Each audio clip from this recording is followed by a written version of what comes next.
everyone. Welcome to episode 326 of This is Whole Life. And we have a very special guest today. And I looked back, and it's been about 55 episodes since you've heard his voice on the podcast. And, you know, it had probably been about, that would be about 250 in a row that you didn't hear his voice pretty much, or pretty close. There was a few here and there in the summer series we didn't hear it. But we have a special guest this week. It's Andy McDonald. And if you were ever a part of Florida Hospital Church and right up to the beginning of when the WholeLife transition, Andy, of course, was a big part of that. But Andy was here for a total, 37 years? A couple months shy of 37. Couple months shy. I think we can round up. Round up to 37. Because you're back. So you've probably already made that up by now, I would think. So, before we begin, we do have a question from last week in our message on marriage. We've been getting a ton of questions, and so I actually missed it in the shuffle. So we're going to get to that. But before we begin, everyone is always asking about podcast swags or anything we can purchase, anything we can buy. And this week, I have an announcement because we have a new sponsor. So here we go. I'm going to read the copy from this week's sponsor. Have you been missing Andy McDonald? Maybe as much or more than most. Is your Saturday morning just not like it used to be? Do you need a little more Andy, but even better? Then we have a deal you won't want to miss. Christ like Andy. It's like Andy, but better. And for a limited time, you can go to wholelife.church/Andy on the wall to get your Christ like Andy today for just $19.95 plus shipping and handling. And right now, if you order the next 10 minutes, you'll send you two with another shipping and handling, which is a little bit more expensive. So, Andy, tell us what we're going to get if we order the Andy on the wall. This is the first time I've ever heard of this. But now I'm mortified to even think about such a thing. No, we're going to talk about this in more detail. But you brought up that you could eventually, if you work hard enough, maybe you could get a Christ like Andy and Andy on the wall. That was a false saying, was not it? A true saying. I was saying that was a wrong thing to think about doing. Oh, well then, never mind. Randy, you might want to pay a little bit more attention during the services here. So, because I caught second service and I was pretty sure of what I heard, but apparently I was off. Never mind. We're not going to. No, WholeLifeChurch.com. Don't go there. There's nothing. Apparently, there's nothing there for us to have. But it was funny when you said it, and it made me laugh. And I was like, I gotta at least bring this up because if you haven't heard the message, now you have to go and listen to the message to find out where it came from. And it was a true Andyism. I loved it. I thought you were bringing back the old Adventist trading cards. No, not that either. Not that either, man. All right. So Michelle had a question, and it was from last week, and it was, are dynamics in a marriage that are consensual but unequal still unbiblical? And she gave an example. If a married couple consents to one of them being dominant or one of them being submissive with that dynamic in their marriage, is that dynamic unbiblical? I'm asking about just consensual, this is what we're decided, one of us is going to be dominant, one of us will be submissive. Well, Andy, Andy, do you want to take a swing at that one? No, or are you no, I'm waiting. I want to hear Ken say it. Ken preached on this, and I have no idea, because I honestly don't have any idea. That's an interesting question. I'm pondering it as ponder it more, because I think it does. You have to be really careful who's setting the vote and how does that you vote even work? Or, if you say that I'm deciding to be submissive, I'm deciding to be dominant in relationship, how do you arrive at that? And I know that there are people who say, I don't want to make decisions and I don't want to. To be honest with you, marriages are very unique from the standpoint of, I think that there is a very good reason why God said male, female, Jew, Greek. I think he tried to level that out. And it's important that when you say, I'm being submissive by... So you're having doubts that you could even come to that conclusion, or you're worried about how I'm worried about how they came to that conclusion. Okay. But Jeff, in premarital counseling, oftentimes when you look at a person's personality, one is more dominant, one is more submissive. Sure. That's personality. That's a personality issue. And so oftentimes, if you have two very dominant personalities, there can be a lot of fireworks. If you have two submissive ones, it's sort of boring. Yeah.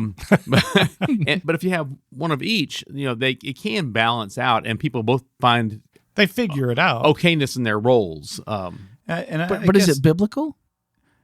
Well, I'm about to get myself in trouble. There's a lot of things that we do that are based on biblical principles, but aren't necessarily biblical. In other words, the Bible didn't. So I'll go ahead and just step in it right now. Like, for instance, the Seventh-day Adventist system of tithing.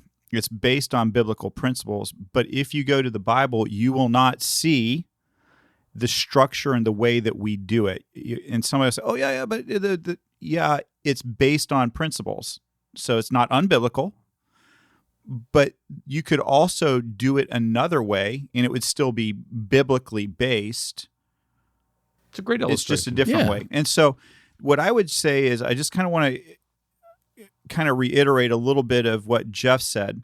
So if you're in a marriage and genuinely both of you have decided this is the way that works best in our relationship, is it biblical? Maybe. Is it unbiblical? Probably not. But I think that what we want to avoid is manipulation and selfishness, where one person dominates another out of selfishness and to the disadvantage of the other. And that would be unbiblical. But, for one person to say, I guess for me, it's an interesting thing because I just can't think, I guess maybe it's just the way my marriage works. I have a hard time wrapping my mind around this idea. But I find that in my marriage, for me, there's certain things that I submit to Rochelle on that it's just she's smarter, she knows more about it, and I just know that. And so for me, it's just better for me to go, hey, you're better at that. Let me go ahead and let you take the lead on this one. And there's some things that Rochelle knows that it's just kind of giftedness that God's given me. And so for her, she'll kind of say, hey, Ken, you take the lead on that one. And so I think that what scares me is the idea that one person would be so much better than another person that there's no area that the other person needs to take the role of submitting on. And so that would be something I think I would also add to that, and the fact that sometimes what we do is we use stereotypes or gender kind of narratives, gender roles for creating those pieces. But also the idea of understanding that my personality, maybe, I'm more of a, I'm more outspoken. I think with my mouth open, I feel those like you're describing me, Jeff. I know. I was like, why are you looking at me? Yeah. But I think it's really important that whoever is the quicker one to speak, be the quicker one to try to find what the other person's opinion might be. Right. I think that's the risk, is that the submissive is being submissive because they feel like they have no other choice. Exactly. And then we're outside of biblical principles. Yeah. I think that's easy to fall into as well, even if you don't mean it.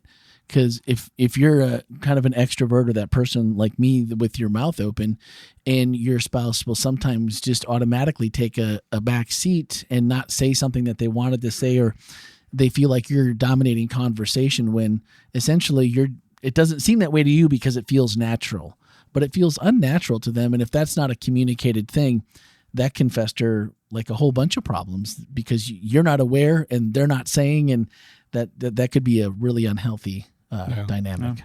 So to answer the question, maybe not. Cool. All right, Michelle, thank you. And sorry we missed your question. We've been, the questions have exploded over the last, I would say, month and a half. And so then with getting them all into one place, that was on me because I went back and looked, and of course it was not Tammy who had missed the question, getting it to me. What? I know, right? What? Hard to believe. Hard to believe it wasn't the person that actually sends them. It was the recipient error. Easy for me to say.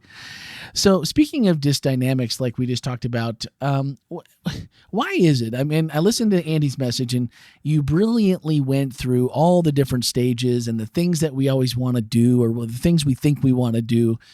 And the one thing that was common throughout was can we just get on to the next one already? Because there's always something in the next. It's my birthday. It's my half birthday. That means more presents. Oh, when I get my driver's license. And I'm just going to tell you, Andy, I love your story about getting your driver's license, borrowing the credit card, and going out on a date on your 16th birthday. That's a well done, well planned first 16th birthday, as far as I'm concerned. And my daughter, she could not wait to get, and she was upset that she was going to turn 16 because she misunderstood the time frames for starting. But 16, she's got her license and she's pretty happy about it. Right. So, but why is it that there's always a carrot somewhere that we have to have through the whole point? And I'm not as old as you are, but at the same time, I remember, like, I can't wait till I'm 16. Man, there's going to be some freedom involved there. And, oh man, if college is next and where, and, man, then, well, I got to get through this. And, and no matter where you are, we don't seem to stop and just want to sit down and isn't there some kind of biblical standard for, slowing down and enjoying the roses? I don't think that's a verse. I think that's just a popular saying, but did nobody give us counsel on this to not be looking so far ahead? Yeah. Being present is a great thing. I mean, seriously, it's all part of mindfulness as well, just to really be present where we are.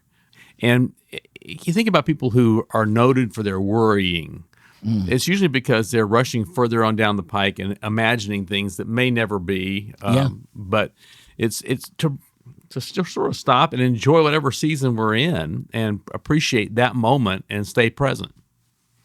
I think all of us need to do this. It's not just people that are in their 40s and 50s. It's even people that are younger. This presence piece. Matter of fact, I'll tell people to just have a worry time. You set out a time and you give yourself 10 minutes. Give yourself whatever you need.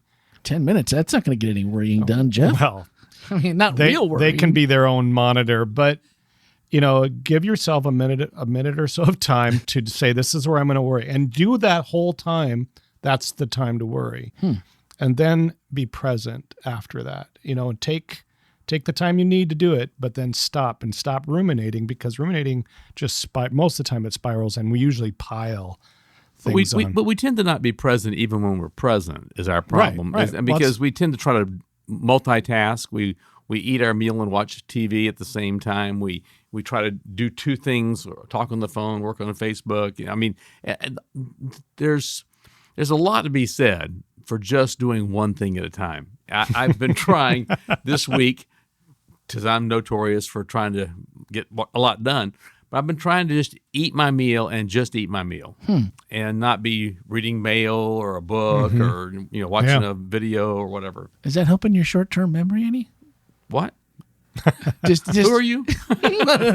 Maybe not so much. No. So as a kind of a veteran now, I mean, I like the way the setup you get. That you gave about how they got you here to preach this message of the season. Maybe it was a little hidden meaning there. So out of all that you've been through, which one has been the most rewarding and the toughest? What do we got to look forward to for those of us still chasing you? The most rewarding and toughest season? Yeah. Was there one that was just like, man, if I could go back and do my 30s over again, that was the grandest? Or, man, I want to stay away from those 50s because that was, Yeah, I have, boy, I don't know if I could figure out what was really great. I really have had a charmed life in very many ways, and every season has been amazing with lots of good stuff going on. So it's hard to say, oh, that was the best one. I'm anticipating that dying will be a challenging season, but I think there were times within my career path as pastor here that you go through ups and downs, and so there were a couple of times that were some really tough days, and then there were some days that were just like, are we on drugs? This is so good. Yeah. I was hoping that you just said like, hey, the 50, like once you hit 55, because I'm right around the corner, just had a birthday, like 55 to 60, that's like the 5 best years you're ever going to have. So I was just, hoping for some warm and fuzzies. I really think that one of the things I hope people took home from the message, maybe not, is whatever season you're in is the best season. Yeah. I mean, we only have today. We don't have, yesterday's gone, tomorrow's not here yet. Just really engage with the day you're at. Be present, look for opportunities, be observant, listen, and just enjoy the current season, whatever it is. I think that's easier for some people than others, I was right? just going to say it is. Because like I resonate with you. For me, wherever I'm at is where I'm at. I'm happy with it. I'm not much of a backward looker. And sometimes that's bad. Sometimes you need to reflect on the past so you don't make the same mistakes over again. Oh, let's do it again. Come on. Yeah, right. But I also have friends that are very much living somewhere else. For me, I have a hard time understanding that because like I said, where I'm at, I'm just like, well, this is where I'm at. If anything, my struggle is not to be looking ahead, but to be here, because I'm not a backward looker, but I am. I love what could be happening, what could we do there, and rushing things. And I think that different personalities tend to live in the moment different ways. And so for me, I have to rein in what could be and enjoy what is. And I really appreciate that about the sermon very much, because it did come through. It was very much a part of that sermon, is that God is in every season.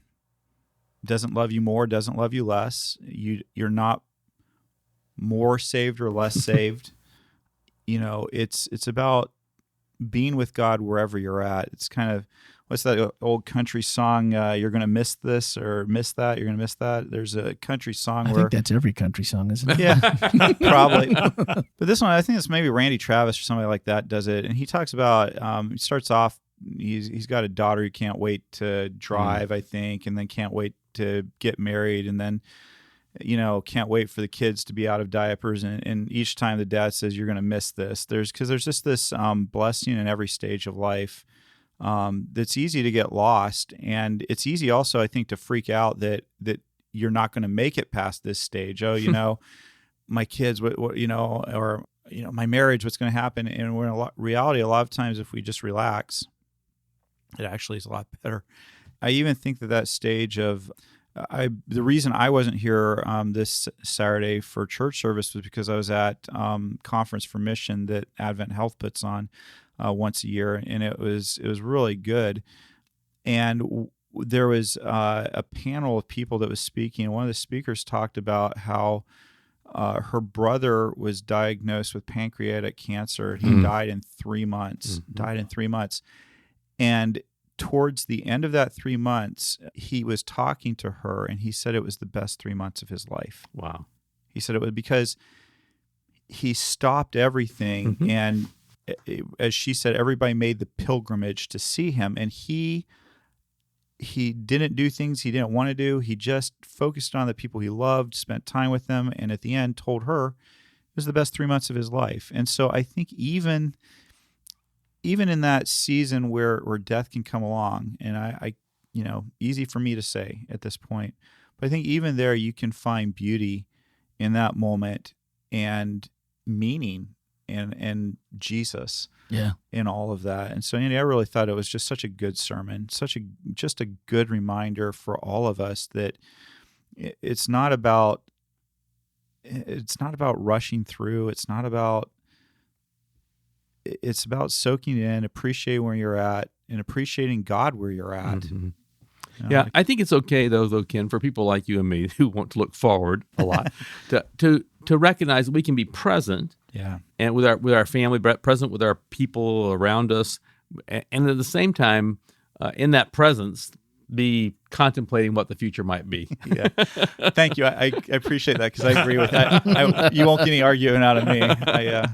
Well, and I think part of being able to do that is going back to Andy on the Wall. While it was a little humorous, but in reality, you said when we look at our lives in any season and feel like we haven't lived up to our potential, even for us, or more so in God's potential, you said maybe we've imagined this becoming like Christ is to be like going to school and getting a degree.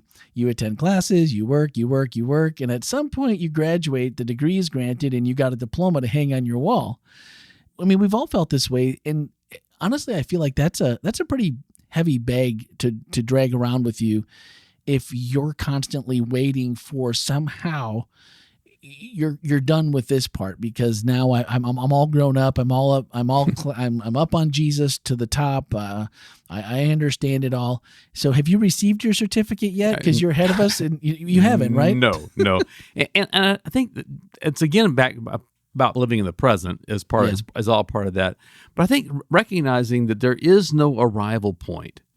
We imagine it. We have so many places in our lives where we do this to get to this, and there's the end. There's an end, and until glorification, which is probably post most of all of our deaths, we're not done. Yeah. And so if Paul wasn't done, I'm okay with not being done. And I like that. Yeah. Well, but then you said, like a lot of people, you thought that, man, it's probably going to get easier when I'm older. Like the kids will be gone, my mortgage will be paid, I won't have such high stress on my finances, and then I'll get to this retirement or close to it, man, and again I'll have it pretty much figured out, and I'll be a little bit easier to follow God. Yeah. And then you're like, well, yeah, but then it's we have to become like children in order to enter the kingdom of heaven. Sure. And then that's a whole nother paradigm to just kind of shift and throw for that last season. But at the same time, it should bring us a little bit of comfort if we look at it and just try to be a little more simplistic, be in the now. Yeah, I couldn't get it in the sermon. I wanted to, but I really believe that life is a series of letting goes. We let go of the womb to become an infant. We let go of infancy to become a toddler. We let go of toddler to become a child, and all the way on through. Yeah. And each time we have to let go, and it becomes harder. It's harder to be an adolescent than it is to be a child. It's harder to be an adult than it is to be an adolescent. So we have this illusion that somehow life's going to get easier, and it gets better, but it also gets harder. Yeah. Because when we let go of one thing and step into the unknown of the next stage, the next season, we have all this to learn. We're a novice. I'm a novice retiree. I don't know what I'm doing. Yeah. I've never done this before. And so we step into a whole new world of that we have to learn, and maybe we'll become an expert about the time we get to be an expert. And one season we move to the next season. So it's a really important to take the pressure off looking for an end or an arrival point. Yeah. No, I resonated with what you said about, the kids are gone, all this happens, and then the two of you are sitting there, husband and wife, and you're sitting there like, well, hi, how are you? Like, who are you? I'll never forget my parents. My dad was already retired. My mom, when they weren't here in Florida for a couple months in the winter, she worked part-time, and because she enjoyed it, didn't want to quit. And then the year that, I think it was the second year, they spent the full January to April, both in the same RV, we're not a house, not upstairs, downstairs, not. And one day my mom just called me and she said, hey, you must have something at your house that your dad can help you with, right? She's like, he's trying to help me cut up vegetables for dinner and all this and help me clean. And, basically he's not doing it right. So, could you come over? And we laughed a little bit. And then I've seen them grow in their retirement to the point where it's a seamless relationship, just like it always was, or as close to it was probably in the growing up and kids and all those years. And the one thing that really hit home, and I thought it was something that I hate to focus on the negative, and it's not really negative, it's just a warning or a realization probably.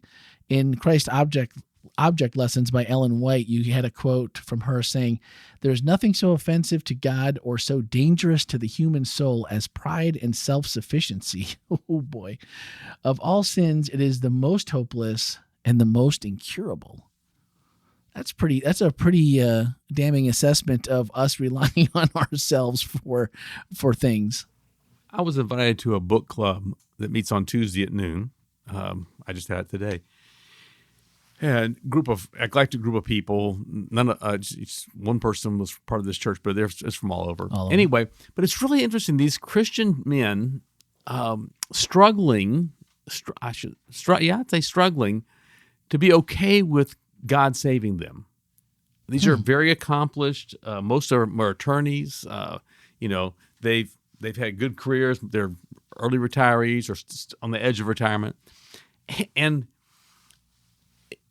we want credit. We want some hand in this thing so we can deserve it, and that's a pretty. The pull to self-sufficiency and independence is really, really strong. Goes back to the original temptation and sin, I believe. And how to let go and going backwards over time and becoming a child again may help us to with that. let go of that sin. Yeah, I think the self-sufficiency part of it that we sometimes miss a little bit is like we hear that quote and we think, oh, she's talking about I can do this, I can do that. She's talking about your salvation. Mm-hmm. It's like, I can take care of my salvation, Jesus. I will keep these commandments and I will do that. And I am self-sufficient. I mean, you've paid for it, but I'm going to go ahead and make sure that I cover the check as well. And and I think that's what a lot of Christians will struggle with. There's a level of, I've got this. I'm going to work a little harder. I'm going to try a little harder, which doesn't allow you to rest in the season that you're in. Mm-hmm. Actually, it makes it harder, a lot harder to rest in that season and be mindful, because you are thinking about how, it's so much about your attitude of who you are and how, and if you really believe that it is up to you, it'll leave you pretty hopeless on this scale. And so why would you want to stay in that moment? Hopeless and exhausted. Yeah. Yeah. Well, that viewpoint, it's exhausting in itself, because everything's tied to it. Everything that you can think of that you did wrong or that you should do better at, it's all tied to that salvation somehow. And that's just something that, well, maybe it was just because of my journey where I was so long away from church. And then when I came back, I had really good mentors. I had, Bill Crofton and Danny Hernandez. And today I saw one of my favorite people in the world, Reynold Acosta, a very big mentor in my spiritual life, about how you deal with things when you were raised to believe that, there's bootstraps that's what they're for. What do you think they were put there for? Let's get this done. And, my grandfather's famous thing, if you didn't want to go and help with whatever being done, those that don't work, don't eat. And, you had that just kind of drilled into your head. And when you add that to your salvation, it was like, who can possibly drag all this around? I know I couldn't. It wasn't attractive. It wasn't fun. And frankly, heaven couldn't possibly be cool enough, good enough, grand enough to carry this around for my whole life. That was my whole attitude wrapped up right there. And then when you have people speak into your life who are like, well, give yourself a little grace. This is a process. It's a journey. And Jesus loves you no matter what, and he already took care of it. So there's nothing you can do to add. And bringing that journey. So I really hope, and I believe it did come through in the message as well, but I really hope people just really grasp that point. And if you're thinking on it, you're holding on to it, think more, pray more on that. And if you need someone, look for someone in your life that maybe has that part a little bit figured out. I had a family member very close to me once say, man, I wish I had what you had. I was like, boy, what do I have that somebody else wants? And it's like, well, you're saved. And I was like, I thought all Christians thought we were saved. I mean, that's right. That's it, right? Jesus, the cross, the whole thing, right? And but if it's not there, it's not there. If that's not something you've figured out and internalized and given to Jesus, it's just not there. Well, I mean, if you had one thing you could tell someone that feels stuck there, because that's one that always just gets in me, and I really feel hard for people that haven't got that. Just that sense of security and that love of Jesus that's like, no matter what I do, thank you, Jesus, for what you did. And somehow we're going to get through whatever we're in, whatever season, whatever trouble is in that season. Is there anything we can just tell people, like, this is something that, maybe it's a book, maybe it's an exercise, it's a prayer, Read Titus 3, verses, 3 through 7, I think it is. Anyway, it's the best place in Scripture, I think, where it talks about our part and God's part and the results. Okay. And basically, our part is to be wicked and sinful and messed up and all kinds of. I'm good at that. It lists them there. Yeah, I'm good at that. And then it says, "But then God, our Savior, saved us because of His great kindness," and tells you all the things that God does. And then the last part of the verse says, "And so now we know that we will inherit eternal life." It's a really clear picture of our part. Be messed up, God's part, save us, and result. Yeah, and I said it in the message. I think to use as maybe a sentence during your mindfulness times or whatever, meditations or whatever. Yeah. God, you are Savior, therefore I'm saved. God, you're like the that. Redeemer, I'm redeemed. God, you're the reconciler, I'm reconciled.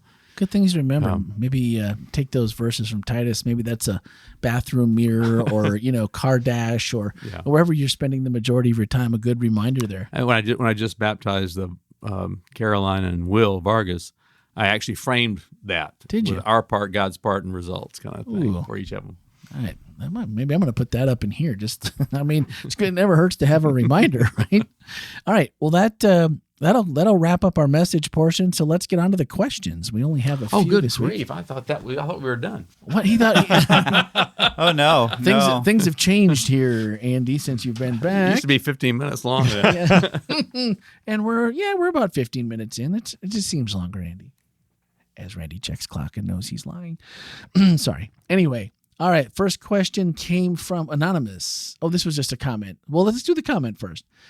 The hard part is learning to lean on God for everything or all because the world upholds self-sufficiency and gives accolades to individual successes.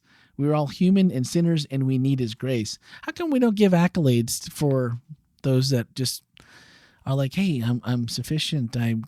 Christ is sufficient, the cross. I mean, is there accolades we can give, or does that defeat the purpose?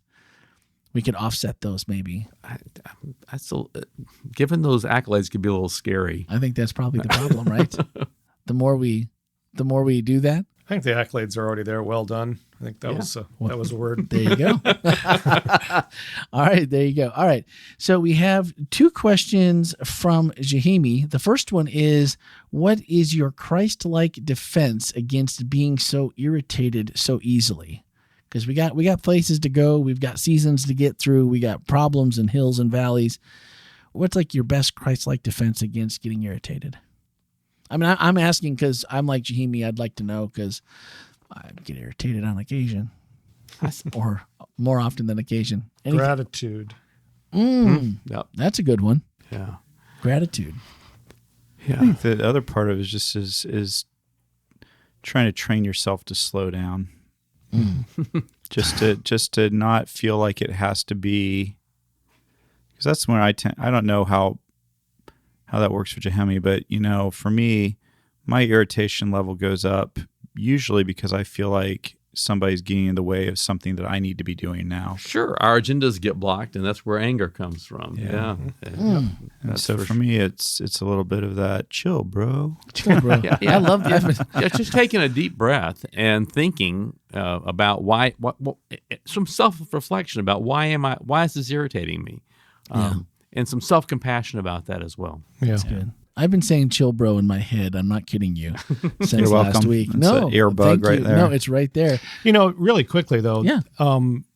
It's sometimes you might need to just let yourself be irritated. Right. Yeah. It's okay to be irritated. You don't have to judge yourself on it. You don't want to lash out or act that out onto somebody. Sure. But irritation is just an emotion, just like every other emotion. We don't give it so much power. Yeah, just say, okay, I'm irritated. I don't like being irritated, and I'll move on eventually. Yeah, but that's good, Jeff. Owning it, and speaking into it, sort of like naming the elephant in the room kind of thing. I'm irritated.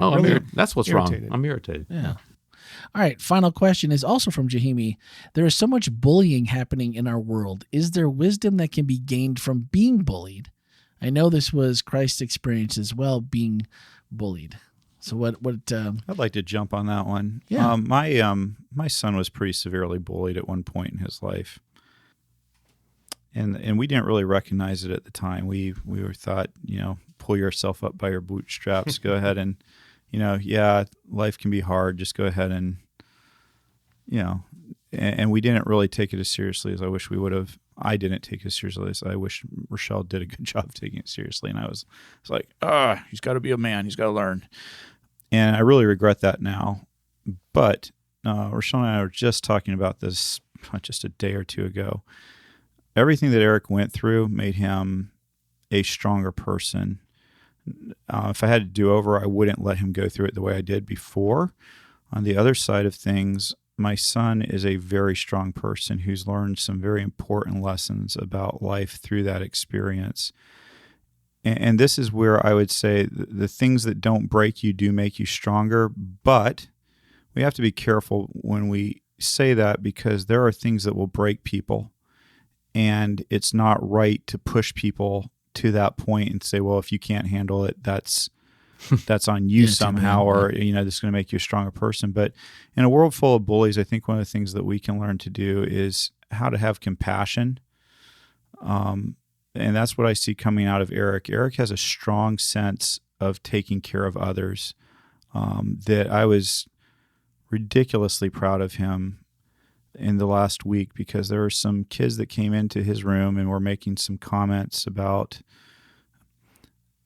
some girls that were not the kind of comments that you would want your child making about other people.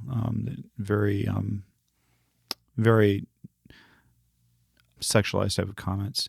And Eric stood up and said, no, those are my friends. You're not going to talk about them that way. And I think that came out of his experience that he went through. And I think that one of the things that we can kind of learn is to stand up when we've experienced bullying. We can learn to stand up for those who don't have a voice, that don't have the ability to defend themselves, and to do something about it, and to tell the bullies of the world, hey, it's not okay. It's not okay. Don't do that. That's, and I think that probably if most of us are honest in our life, we've been a bully at one time or another. And it was, I have been, and I've been really grateful for the people who stood up and said, hey, Ken, that's not okay. That's not okay. Because it gave me the opportunity to change my behavior and to be a better person. Whereas when people are like, oh, okay, that's okay, then you just continue on in that. So in a world full of bullies, I think that we have an obligation to stand up and say, hey, not okay. Not okay. Yeah. Even when you're bullying the way I like you to bully. Yeah. You know what I'm saying? I mean, there's sure. I believe in Jesus and I want people to accept Jesus, but there are some spiritual bullies out there that spiritually bully, and that's just not okay. It's not okay to humiliate, to scare people into quote unquote a relationship with Jesus. Yeah. No, that's true. I like that. Yeah, I think that's very well said, Ken. And to really, whatever we can learn from having been bullied, to make sure we translate it into not being a bully. Yeah. And it's easy to be a bully and not even know it. So I think it's really important to be sensitive to that whole idea. Am I overlording in any way? Well, I think it's such a fine line, because we had the same problem when Ellie was in school early on, and we even went to the school. It's like, we don't have a bullying problem, and it's like, I don't think you know what problem you have, because it's definitely one of those.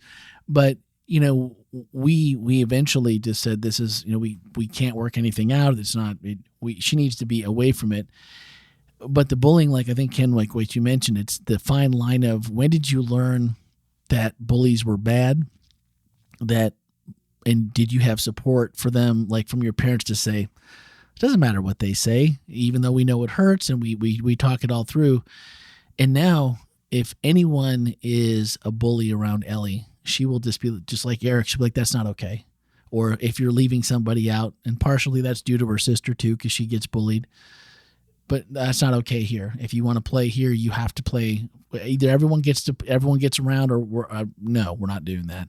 And so it's a dad proud moment when you see that. But it's also really hard, because my wife was the one. I was kind of like you, like, hey, well, yeah. She's like, she's not a boy, right? Doesn't need to be a man or anything like that. I'm like, yeah, but you still gotta have some tough skin. So guys, probably listen to your wife when it comes to bullying. They're probably a little more in tune than we tend to be.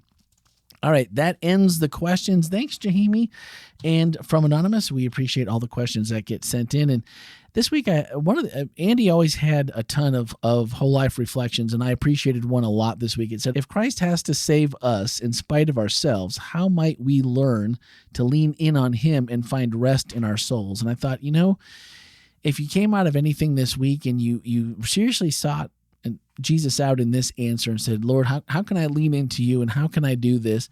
That might be another one of those things that as we're looking to kind of figure this out and we haven't quite put our finger on it yet, it might be a good one to contemplate as we go into this next week. And so if you had any other questions that came up before or after, 407-965-1607 or podcast at WholeLife.Church. I almost said hospitalchurch.org. Andy, you're in the room. And it just about came out that way. Towards the end of the message, Andy kind of wrapped it up. He said, here's the problem at every season. No matter the effort we put forth, no matter the hoops we jump, we cannot empty ourselves of self. All we can do is consent for Christ to do this work in us. Something also really, really good to remember. We can't do it, and all we have to do is consent for Christ to do it all for us. This week, we have another guest speaker. I wasn't aware until I read that this morning. I guess I missed it. Yeah. Ken, do you want to tell us about that? Yeah. We were scheduled to have the youth do the service last Sabbath. Right, yeah. And then this next Sabbath, we were scheduled to have Carla Meunier do the sermon. Rochelle and I have a little tradition where we try to get away on Labor Day weekend, and she's a teacher, and so we have to take teacher holidays. So that's something that we try to do, and so we're going to spend some quality time together this weekend. So I'm really grateful to our good friend Stanton Reed, who's going to be speaking this next week. I think it's going to be fabulous. And I did want to take just a minute. We did not plan for the ending of the episode to go as long as it did with Andy, but Ken had some nice words, and we got into kind of a nostalgic conversation with Andy. And so instead of making the episode longer this week, we decided to add that conversation for anyone that's interested into a bonus episode, which will come out as usual around 5 or 6 p.m. this coming Friday. So this is the end of the episode, as we kind of had already wrapped things up and then we kind of went a different direction. So next week, as we finished up, I don't remember if we talked about it, but just in case, We Are Family, Arise to Awareness with special guest speaker Stanton Reed. That's upcoming this Sabbath, so you don't want to miss that. I love Stanton, and I can't wait to hear his message this week. So thanks for listening, everyone, and have a great week. And don't forget the bonus episode with Andy this coming Friday.